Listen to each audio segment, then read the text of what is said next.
inside. So I'm going to continue reviewing it inside. We're on page 30B. So we went backwards to be able to review it a little. We're on page 30B, about 6 lines up from the bottom of the page. Vigilu bira'ada, it says, and rejoice with trepidation. So the Gemara asks, my vigilu bira'ada, what is this rejoicing with trepidation? And the beginning of the verse says, serve Hashem with fear and rejoice with trepidation. And what that means on a simple level is serve Hashem with fear so that when the time of trepidation comes, you will be able to rejoice.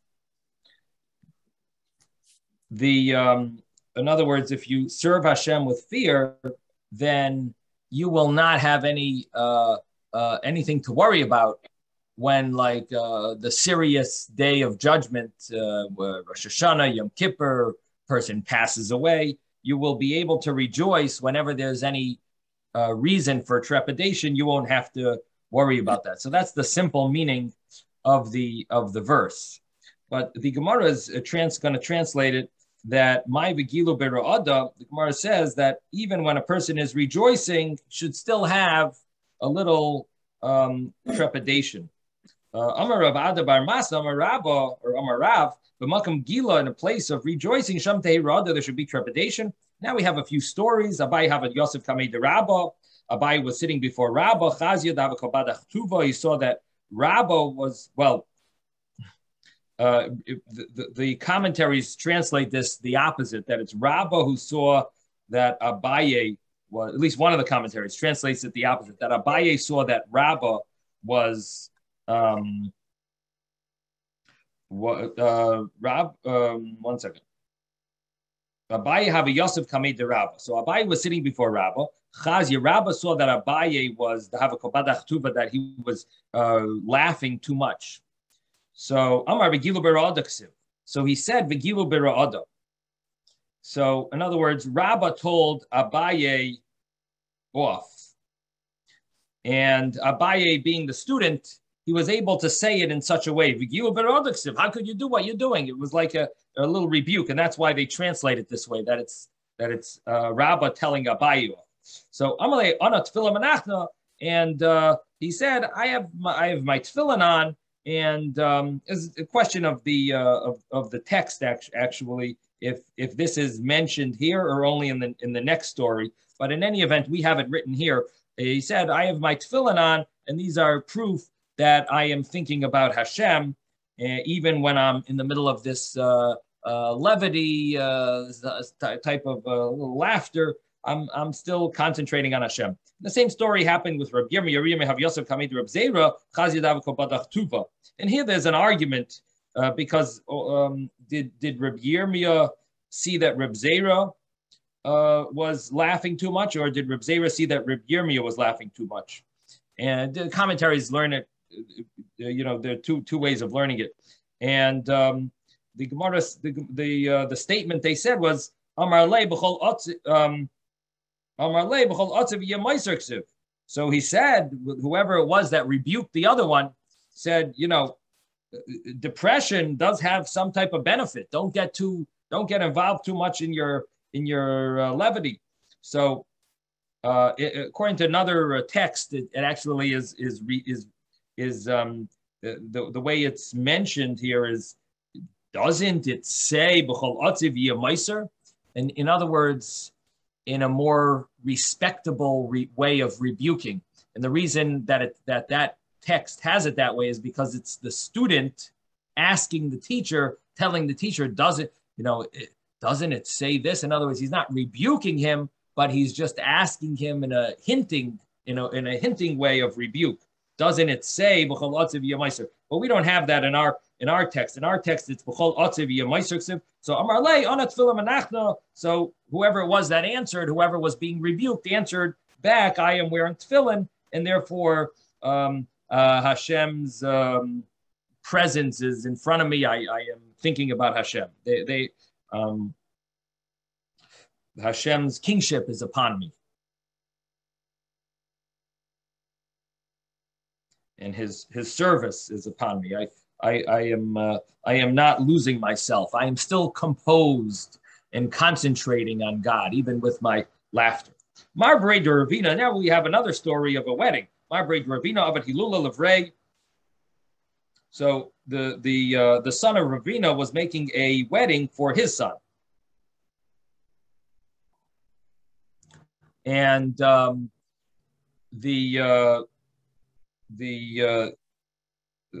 story is he saw that the rabbis were laughing too much, and now we turn the page to 31a. I see Kasa de Mikra. We're on 31a now. I see Kaisa de Mikra. He took a cup that's very expensive, Bas Arba Meazuzi, that's worth 400 zuz. The Tabar Kamaihu, and he broke it before them, Va'atzivu, and he caused them to be depressed. Different opinions if he did he really break it? Was it really so valuable? Or was he did he make it look like it was valuable and they thought it was very valuable, but really it wasn't as valuable? But in any event, he did this in order to lessen the levity. Ravashi Avad Hilula Levrei. I should also mention that Taisus over here, we mentioned that the Taisus here says that that's the source of breaking glass at a wedding, connected to this this idea of Begilu Bira'ada, that even in rejoicing, a person should not lose themselves.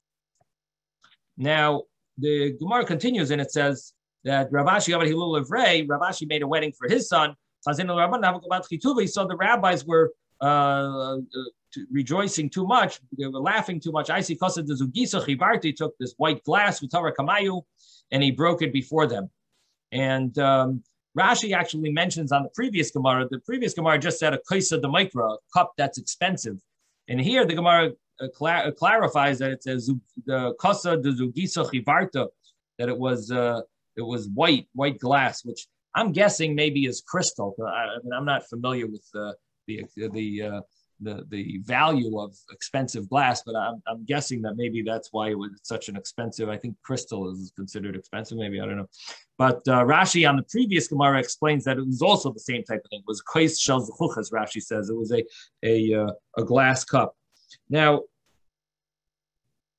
he broke it before them and caused them to be depressed, so to speak, lessen their levity.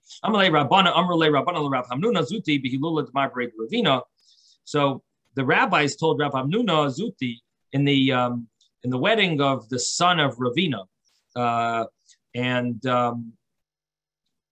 what did they say? Lishri Lanmar, let master sing for us. Amar lahu vailan demisnan. Demisnan, Vailon Demisnan.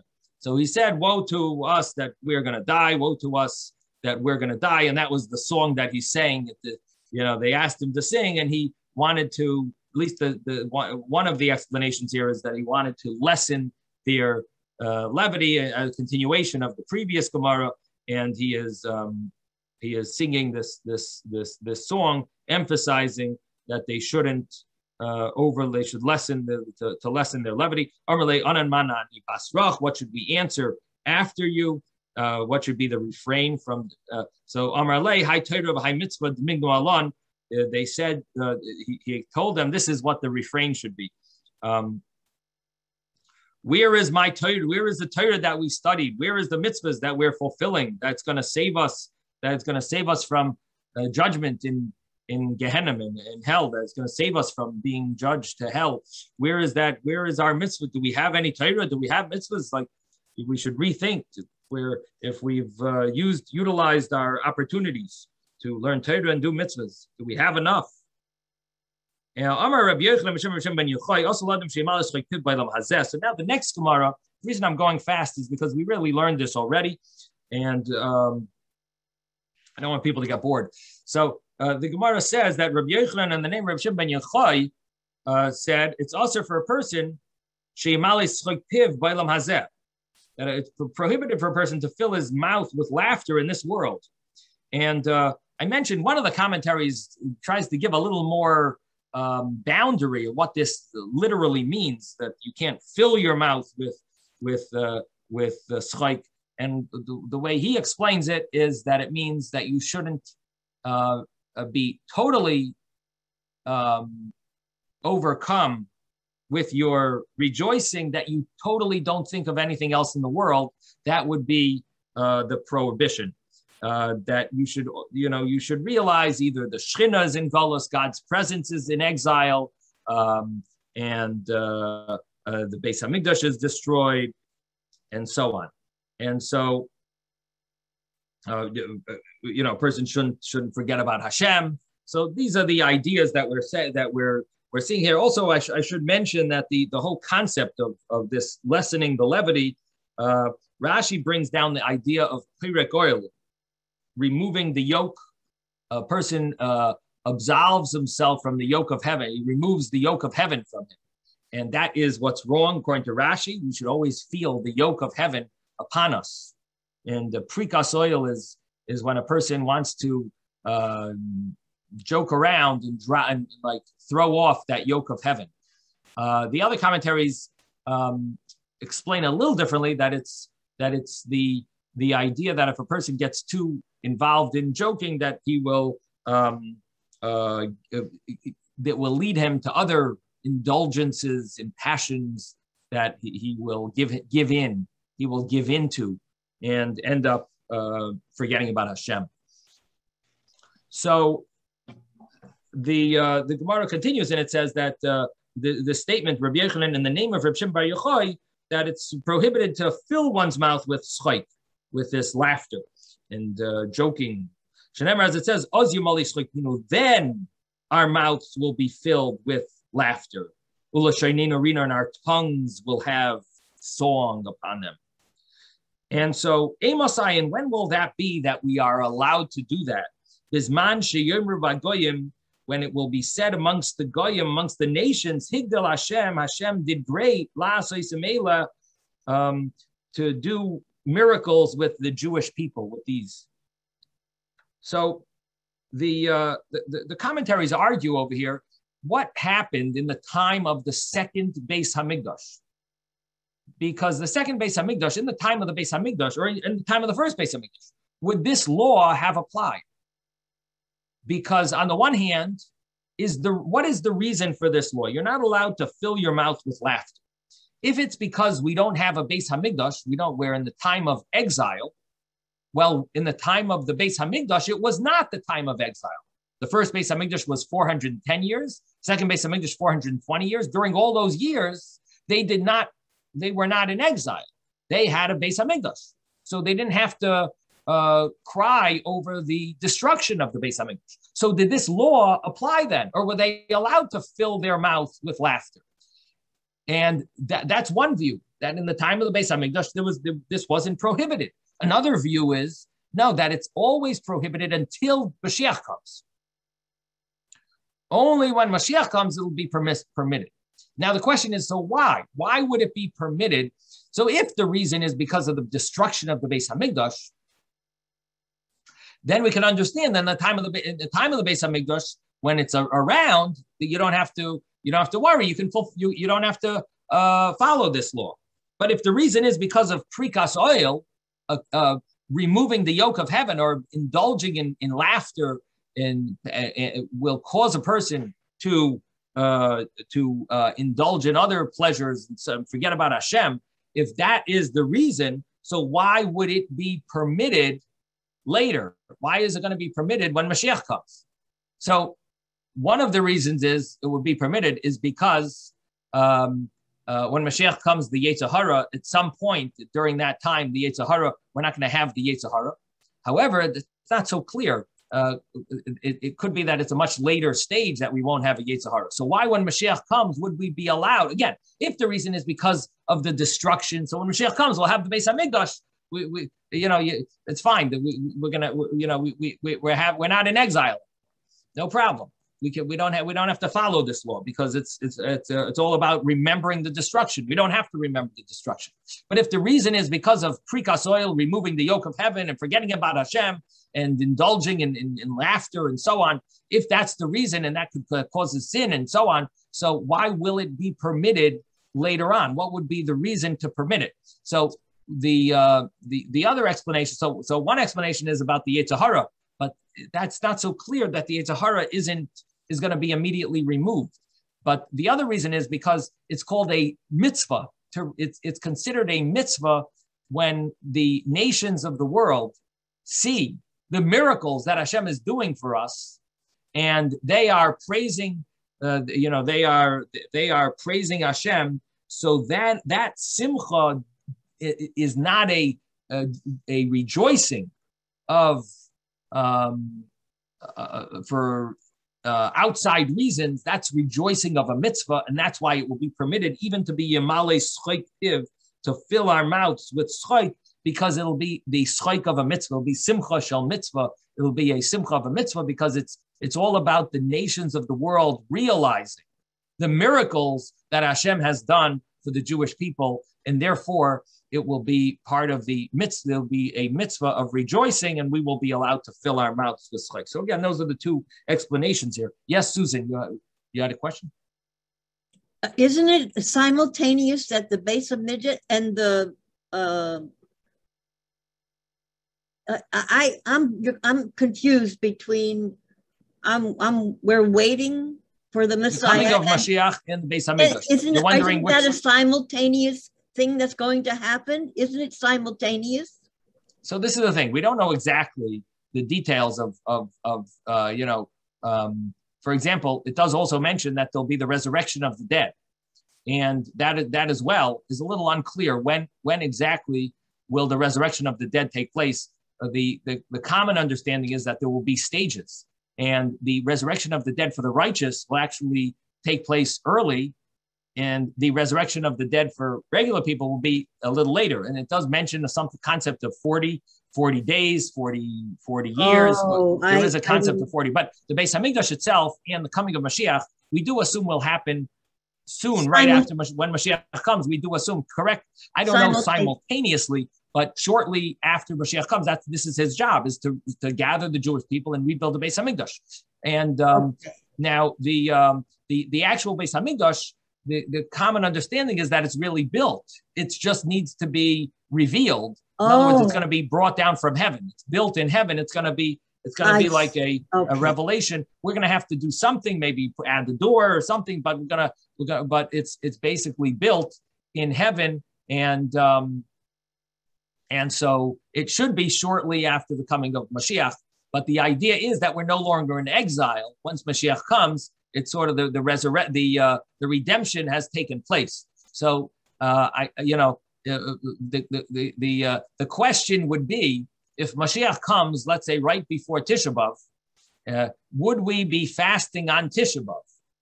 Because we sort of don't need to mourn the destruction, since we're in the midst of building it. That would be an interesting question. If Mashiach comes like right the Erev Tisha B'Av night, would we fast? I mean, because I'm sure he'll be able to answer that question. When he comes, he'll have to answer that question, because on the one hand, but it would seem that the redemption has arrived. I don't know if there would be a reason to mourn over the destruction. But if the reason of mitzvahs, if the reason of not being too joyous is because it could lead to sin, so then possibly that wouldn't be a good reason. That wouldn't be a good reason to drop this command of the prohibition of rejoicing too much. Maybe we should wait. We still have to keep the mitzvahs. So how could we not fulfill this? And the explanation is that we're fulfilling a mitzvah called simcha shel mitzvah. It's a simcha, the joy of a mitzvah. That would be the permissibility of doing it. Now the Gemara concludes, and it says this interesting thing. Amru alav al Reish Lakish. They said about Reish Lakish, shemiyamav loymile pivs loymile schayk piv b'lam hazeh. He fulfilled this michi shama me Rabbi Yochanan Rabbi, when he heard it from Rabbi Yochanan his Rebbe. And so I mentioned that the reason why the Gemara tells us that Reish Lakish followed this law is one of the commentaries says the reason is because he was really naturally a joker, and for him to do this was extremely, extremely hard.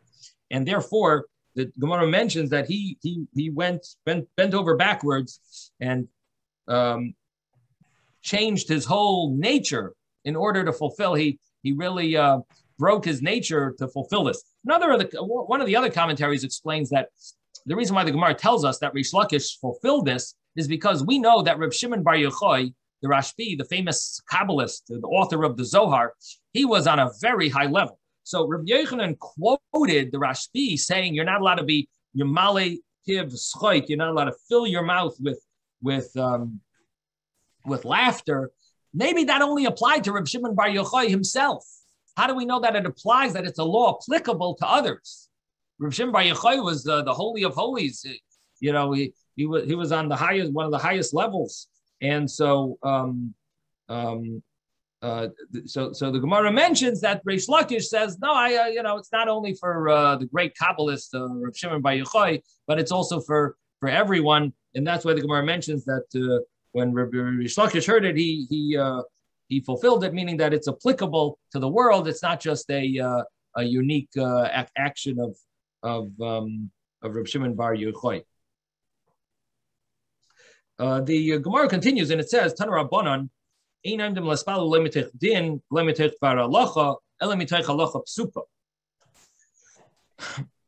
is a brisa which says that you don't stand to daven, not from the midst of din and not from the midst of dvar halacha.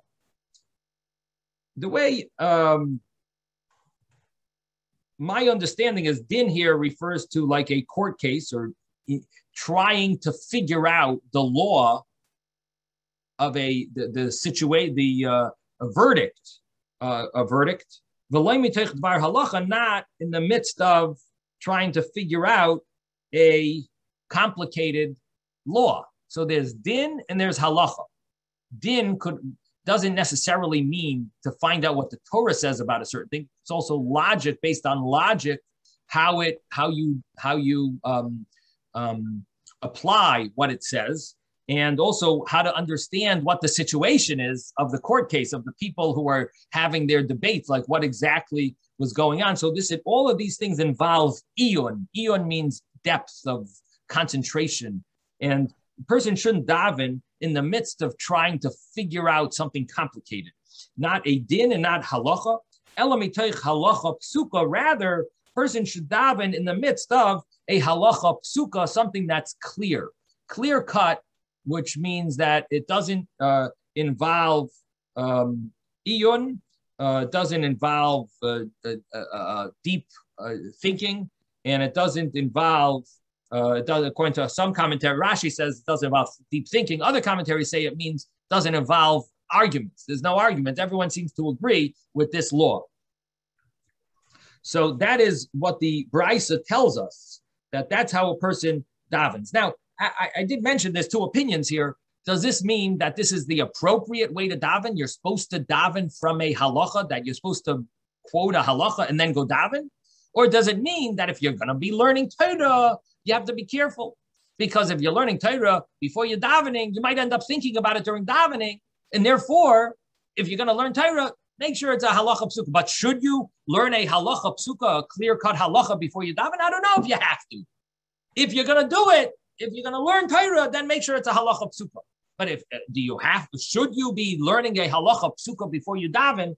Not necessarily is this an obligation to learn a halacha psuka, but it's an obligation if you're learning Torah, that the Torah should be halacha psuka type of Torah before you daven, because otherwise you'll end up thinking about what you're studying during your davening, and you won't be concentrating on Hashem. So again, there's two opinions of what this means. Is this an obligation to do halacha psuka, or is it a sort of a if you're going to be learning Torah, then the Torah should be halacha psuka, but you don't have to go out of your way to open up a halacha psuka, to open up to study a law that's clear before you daven. Now, this two opinions that I'm mentioning, how to learn this Gemara, is based on later on when it says that these rabbis did like the Mishnah, and the other rabbi, Rav Ashi, followed the Brisa. if Rav Ashi followed the Brisa and the other rabbis followed the Mishnah says you're supposed to daven with first concentrating on Hashem, kovid reish, however you want to translate kovid reish. It's a type of humility, fear, and awe. But the Mishnah said about that, and the Brisa says about with studying Torah. So if that Brisa is referring to this, that would mean that he probably learned this. That would mean that a person is obligated to do a halacha psuka before they daven, because the first Mishnah says you're supposed to do kovid reish, and the Brisa says you're supposed to do halacha psuka. That's what you should think of before you daven. And the rabbis followed the Mishnah. Rav Ashi followed the Brisa, and therefore it makes sense that he's saying you're supposed to do that. Not that if you learn Torah, then you do, because if you want to read the Brisa to mean that if you happen to learn Torah, you should do halacha psuka, that would not be a contradiction to the Mishnah. The only way it would be a contradiction to the Mishnah that some rabbis followed the Mishnah and some rabbis followed the Brisa is if there's some area where they seem to be arguing, and that would mean that the Mishnah says get very serious before you learn Torah and think about God, and the Brisa says think about Torah before you daven. Excuse me. The Mishnah says before you daven think about Hashem, and the Brisa says before you daven study some Torah. So that would be a little contradictory. Should you be concentrating on God or should you be concentrating on a halacha psuka? So then you would say the rabbis followed the Mishnah and this other rabbi followed the Brisa.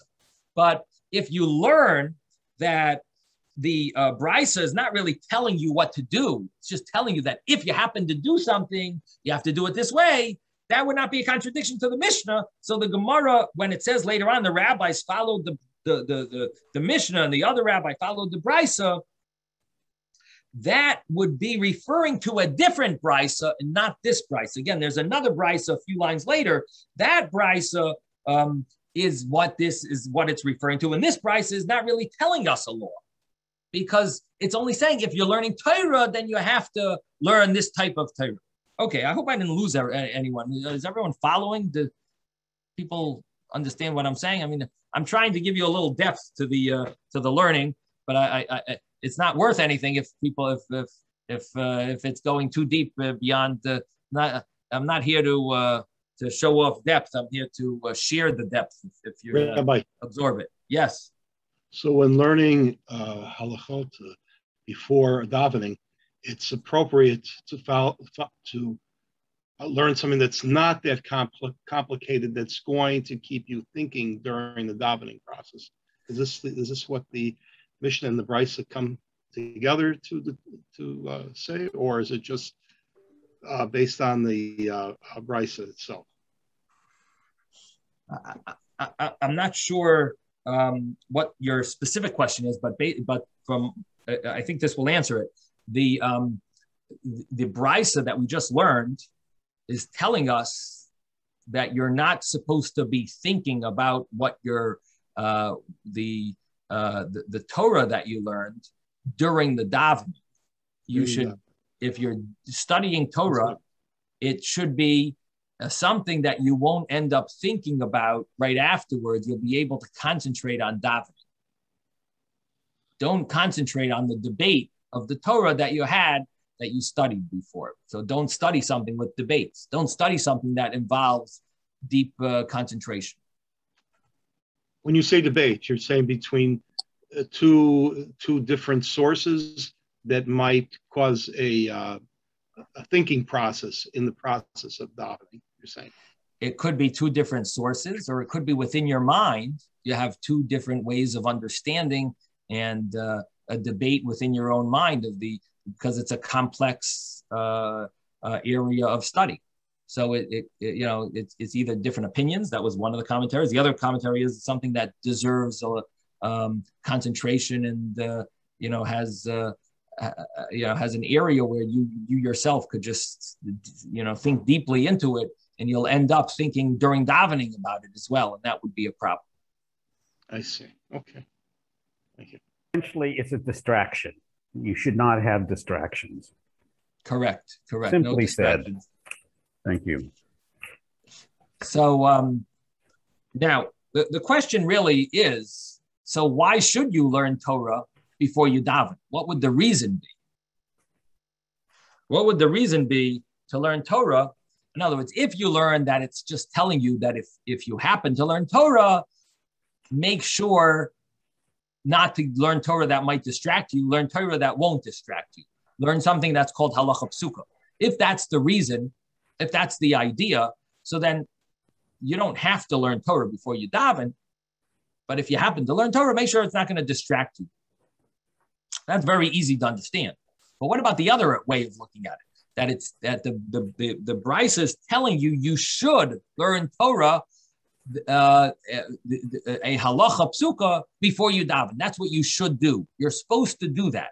Now, if that's what you're supposed to do, what would the reason be? Why should you do that? So, like, what do you gain? What does it help? How does it help your davening if you learned a halacha? What is that? Inspiration. If you sit there and contemplate that Torah is the word of Hashem, and if you get something relatively simple that even I could understand, and you know how you feel good when you understand it, so that puts you even more in awe of its author or the concepts that are discussed or whatever it is in Torah. You don't want to get caught up in a complicated issue of, you know, is it kosher or treif because the knife was a little nicked? But in terms of the big concepts or things like that, I would think it inspires you to be closer in your tefillah. So that's beautiful. The Brisa later says a similar idea that a person should not daven with any negative feelings, and instead he should daven with simcha shel mitzvah.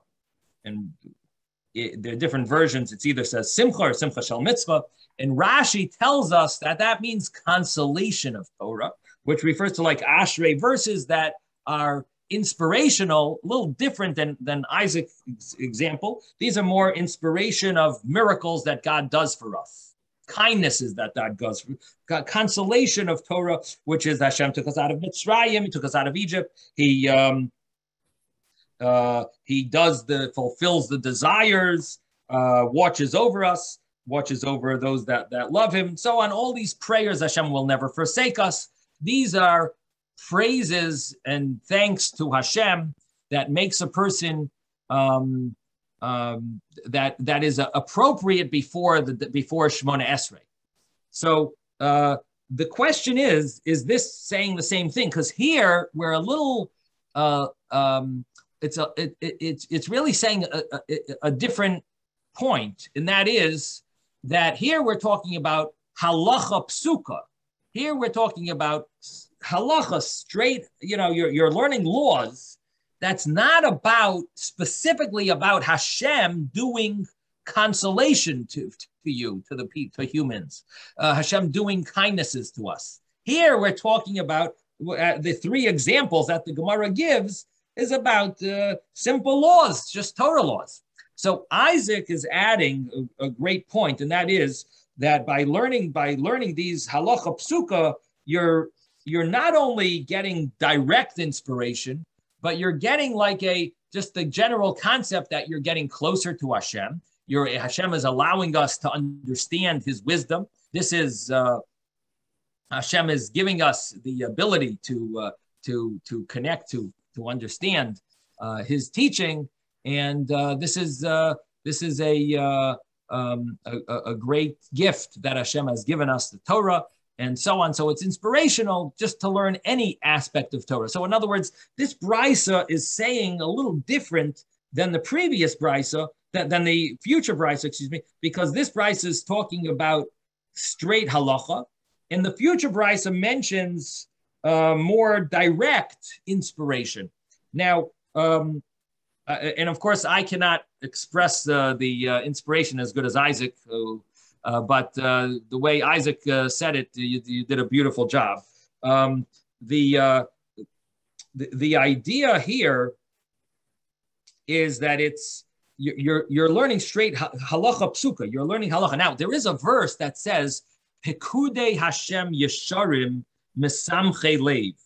the verse says that the mitzvahs of Hashem, the commandments of God, are just and righteous, and they bring joy to the heart. So what it seems like, both of these ideas are basically getting to the same point. We're trying to get that mesamche lev, that simcha, that feeling of happiness and inspiration. You're feeling inspired and ready to daven. But the first brisa is telling us more of a it's a inspiration that you're getting simply because it's a mitzvah. You're studying God's mitzvahs. The second brisa really is telling us like direct inspiration. You're getting the inspiration from thinking specifically about Hashem. Isaac, maybe share it with us one more time. The way you described the inspiration. I think that was you said it so beautifully. Isaac. That's it. Okay, it's a one-time thing. Until I unmute, I'm sorry. Okay, no problem. Now, you're asking me to repeat what I said before? Yeah, it was just so beautifully how you described it. Recording. You have a recording. Oh. I know. Okay, I'll post it. He just forgot it. That's why. Whatever. Okay. So so these are the two brisas in the Gemara. When it mentions that one rabbi did like the brisa, it's unclear. There are different opinions. Does it referring to the first brisa or is it referring to the second brisa? And that's where the two versions are based on. And the difference between the two seems to be the direct connection of the inspiration. Is it direct inspiration that you're really saying words that are very inspiring and thinking about Hashem's kindness to us? Or are you saying just Torah, which Torah has an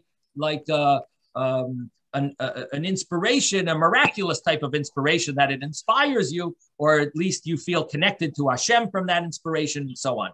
So that's these two brises. And we just did the first one. And now the Gemara goes through what does it mean, a halacha psuka? What would be an example of a halacha that doesn't involve arguments and it doesn't involve depth of trying to delve deeply into it? It's sort of like just a straight law.